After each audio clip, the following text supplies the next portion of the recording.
তিনটা কাজ মানুষের গুনার একটা বড় বড় অংশকে মিটিয়ে দিবে।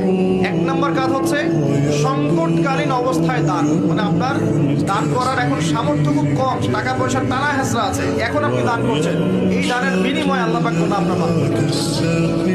দুই নম্বরটা হচ্ছে কঠিন গরম পড়েছে, এই গরমের দিনে আপনি রোজা রেখেছেন, তৃষ্ণার্ত থেকেছেন, এই গরমে রোজা রাখার কারণে আপনার গুনাহ মাফ হয়ে যাবে।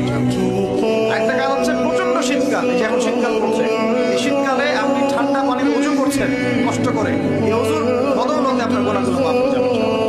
তিনটা কাজ মানুষের গুনার একটা বড় বড় অংশকে মিটিয়ে দিবে।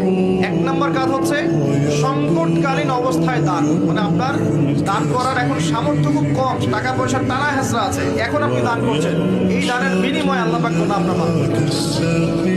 দুই নম্বরটা হচ্ছে কঠিন গরম পড়েছে, এই গরমের দিনে আপনি রোজা রেখেছেন, তৃষ্ণার্ত থেকেছেন, এই গরমে রোজা রাখার কারণে আপনার গুনাহ মাফ হয়ে যাবে।